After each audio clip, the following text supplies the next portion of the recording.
I never imagined I'd be sharing a story like this, but here I am.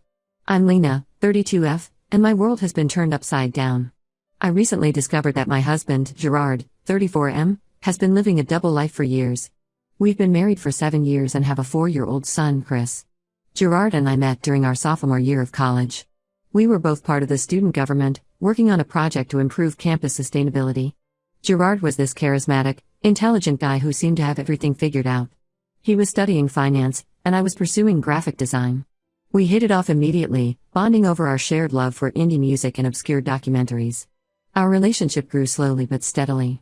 Gerard was always the perfect gentleman, planning thoughtful dates and remembering little details about things I liked. After dating for 3 years, including a year of long distance when Gerard got an internship in another state, we decided to get married. The wedding was small but beautiful, just close family and friends in a rustic barn venue that I'd always dreamed of. The first few years of our marriage were blissful. Gerard landed a job at a prestigious financial firm, and I started freelancing as a graphic designer. We bought a small house in the suburbs, adopted a rescue dog named Max, and started talking about having kids. When I got pregnant with Chris, Gerard was over the moon. He went to every doctor's appointment, painted the nursery himself, and even learned to knit so he could make a baby blanket. Chris's birth was difficult. I had complications that led to an emergency C-section, and Gerard was my rock through it all. He took 3 weeks off work to help me recover and bond with the baby. Those early days were exhausting but filled with so much love. I remember thinking how lucky I was to have such a devoted husband and father for my child. As Chris grew, our life settled into a comfortable routine. Gerard would leave for work early, often kissing a sleeping Chris goodbye. I'd work on my design projects during Chris's naps or in the evenings. Weekends were for family time, trips to the park, lazy brunches, and sometimes visits with our parents who lived a couple of hours away. About 2 years ago, things started to change. Gerard began working later and later, often not coming home until after Chris was in bed. He said his firm was going through a merger, and he was pulling extra hours to prove himself worthy of a promotion. I believed him because Gerard had always been ambitious.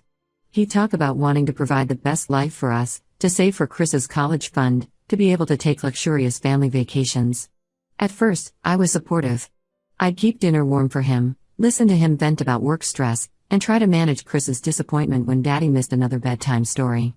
But as weeks turned into months, I started feeling the strain. Gerard was always exhausted when he was home, barely engaging with Chris or me. Our conversations became superficial, mostly about household logistics or Chris's latest milestones. I tried talking to Gerard about it. I suggested he cut back on work, reminding him that we were doing fine financially and that Chris needed his dad around more. Gerard would apologize, promise to do better, maybe come home early for a few days, but then fall back into the same pattern. Last year, I noticed Gerard becoming secretive with his phone. He'd always keep it face down, take calls in another room, and I once caught him quickly closing out of screens when I walked into the room. When I asked about it, he said he was working on a confidential project and couldn't risk any information leaking. It sounded plausible given his field, but something in my gut didn't feel right. I hate to admit it, but I started snooping. I'd try to peek at his phone when he was in the shower, but it was always locked. I even drove by his office one night when he said he was working late, and his car wasn't there. When I asked about it, he said he'd gone to a client dinner. Again, it was a reasonable explanation, but the doubts kept growing. Then, last week, everything fell apart. Gerard was in such a rush to leave for work that he forgot his laptop at home. I had a deadline for a big project, and my laptop was acting up. I decided to use Gerard's computer, thinking I'd just send my files quickly and be done. When I opened the laptop, I found dozens of folders with unfamiliar names. My heart was pounding as I clicked on one. Inside were photos of Gerard with another woman and 2 children I'd never seen before. They looked like a happy family on vacation, Gerard building sandcastles with the kids, the woman kissing Gerard's cheek as they watched the sunset. My hands shaking, I opened more folders. Years worth of photos, videos, and documents unfolded before my eyes. Birthday parties, Christmases, first days of school, a whole life I knew nothing about. I felt like I was going to be sick. As I dug deeper, I found financial records that showed Gerard had been living a complete double life for the past 5 years. He had another wife, Sarah, 30F, and 2 kids, Emma, 6F, and Lucas, 3M. They lived in a town just an hour away from us. The financial documents were eye-opening. Gerard had been lying about his income, telling me he made much less than he actually did. This explained why we could never afford the house upgrades I wanted or the family vacation we'd been planning for years. He'd been supporting 2 entire households. I sat there for hours, going through everything, trying to make sense of it all. How could the man I loved, the father of my child, betray us like this? How could he look me in the eye every day and lie? How could he miss Chris's first steps to attend his other daughter's dance recital? When Gerard came home that evening, I was waiting for him. Chris was at my mom's house. I'd called her in tears, asking if she could take him for the night without explaining why. Gerard walked in with a smile, leaning in to kiss me like it was any other day. I backed away and pointed to his open laptop on the coffee table. The color drained from Gerard's face. He started stammering, trying to come up with an explanation, but I cut him off. I told him I'd seen everything and demanded the truth. For the next few hours, Gerard confessed everything. He'd met Sarah at a work conference 5 years ago. What started as a fling turned serious when Sarah got pregnant. He claimed he was going to end things with her, but then she had Emma, and he couldn't bear the thought of abandoning his child. Gerard said he loved both of us, that he never meant for things to go this far. He talked about the stress of maintaining 2 lives, how he was constantly terrified of being caught. He begged me not to leave him, saying we could work things out, that he'd end things with Sarah. I felt like I was in a nightmare. The man in front of me was a stranger. Every memory I had was now tainted, every moment of happiness overshadowed by this massive lie. I told Gerard to get out. I couldn't stand to look at him anymore. Since then, I've been in a daze. I haven't told anyone except my mom, and even she doesn't know the full story. I just said Gerard and I had a big fight. I don't know how to explain this to my friends, my colleagues, or worst of all, to Chris. Gerard keeps calling and texting, alternating between apologies, justifications, and pleas for another chance. I've blocked his number, but he finds other ways to contact me. Part of me is so angry I never want to see him again, but another part is mourning the life I thought we had. I don't know what to do next. Should I contact Sarah and tell her the truth? How do I protect Chris from this mess? How do I move forward when my entire life feels like it's been a lie? Any advice would be appreciated because right now, I feel completely lost. Update 1. It's been a month since I discovered Gerard's double life, and saying it's been a whirlwind would be an understatement. I want to thank everyone who commented on my original post.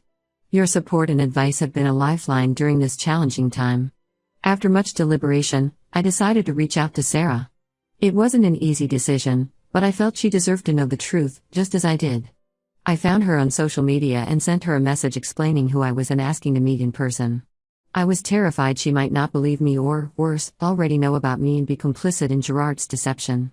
Sarah agreed to meet at a small cafe located halfway between our towns. The day of the meeting, I was a nervous wreck.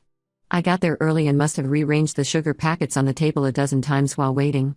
When Sarah walked in, I recognized her immediately from the photos. She looked just as nervous as I felt. I'll never forget the look of confusion and fear in Sarah's eyes as I introduced myself. I showed her the evidence I'd found on Gerard's laptop, and she broke down crying right there in the cafe. It turned out Sarah had no idea about me and Chris. Gerard had told her he was divorced and that his ex-wife, me, didn't allow him to see his son, Chris, often. She was just as shocked and heartbroken as I was. We spent hours talking, sharing our stories, and piecing together Gerard's elaborate web of lies. Sarah and I realized how skillfully he had manipulated both of us, always having an excuse for his absences and playing on our sympathies. He'd tell me he was working late while telling Sarah he had to spend time with Chris. He'd go on business trips that were actually vacations with the other family. It was sickening to see how easily he'd lied to us both for years. After our meeting, Sarah and I decided to confront Gerard together. We arranged to meet him at a park, a neutral location where we could talk privately. When he arrived and saw both of us sitting there, the color drained from his face. It was almost comical how he looked back and forth between us, like a cartoon character realizing he's been caught. Gerard tried to charm his way out of the situation, attempting to play on our emotions and the love we'd once had for him. But seeing him there, trying to manipulate us even in that moment, only strengthened our resolve. Finally, faced with both of us and nowhere to run, Gerard admitted to everything. He said he loved both families and couldn't bear to choose, so he kept up the charade. He claimed the stress of maintaining 2 lives was killing him, but he didn't know how to end it. He talked about feeling trapped, about wanting to be there for all his children, about the guilt eating him alive. But his words rang hollow in the face of years of deception. Sarah and I both told Gerard we were filing for divorce. He begged us to reconsider, promising to make things right, swearing he'd get therapy and be better. But we stood firm. We made it clear that his relationship with the children would be decided through legal channels, but that neither of us would ever trust him again as a partner. The hardest part of all of this has been telling our children. Chris is only 4, so I simply explained that Daddy did something wrong and won't be living with us anymore. He's been having a hard time understanding why he can't see his dad whenever he wants. Sarah's kids are a bit older, so she had a more difficult conversation with them. Emma, being 6, asks a lot of questions that are heartbreaking to answer. Lucas, at 3, is too young to fully grasp what's happening, much like Chris. I've hired a lawyer and started the divorce process.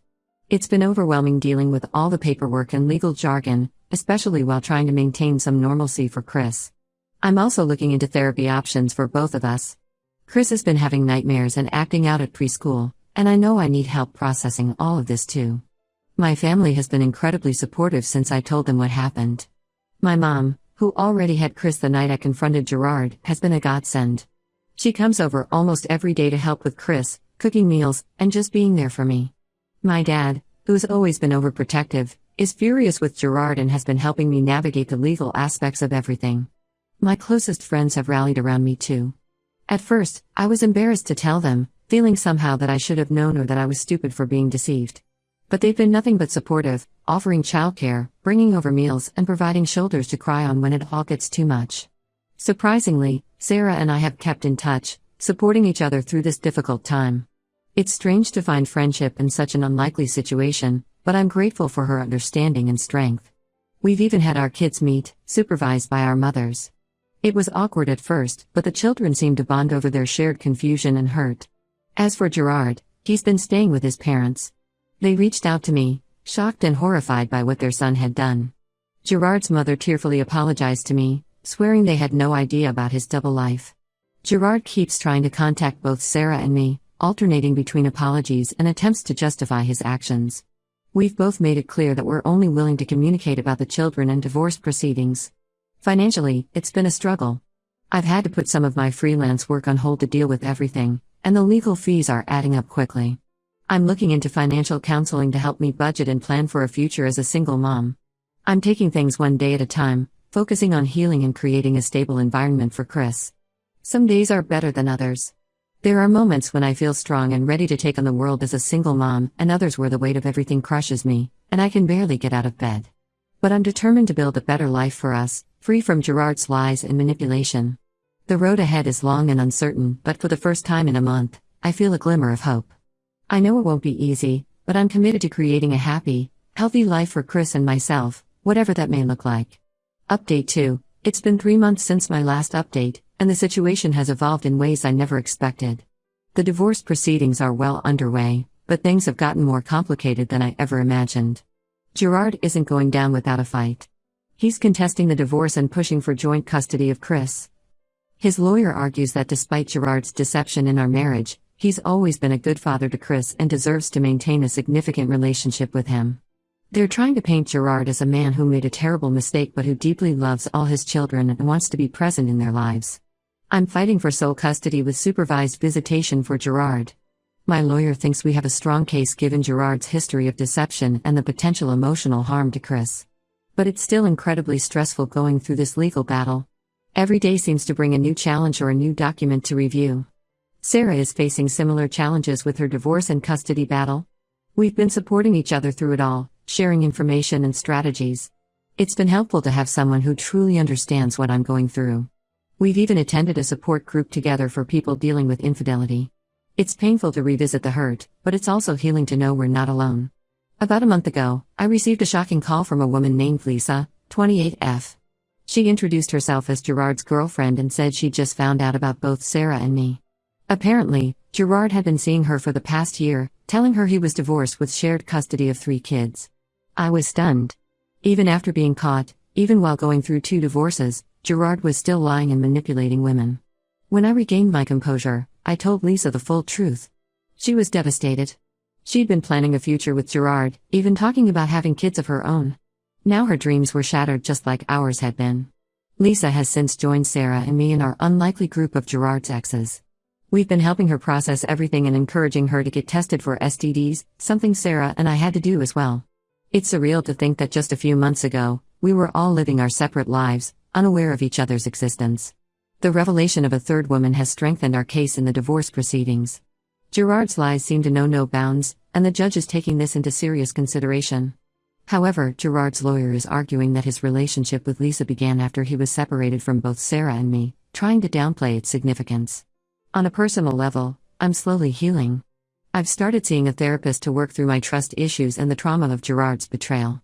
It's been helpful to have a professional to talk to, especially when dealing with Chris's questions and confusion. My therapist has been helping me find ways to explain things to Chris in an age-appropriate way and to reassure him that none of this is his fault. Chris has been struggling with the changes.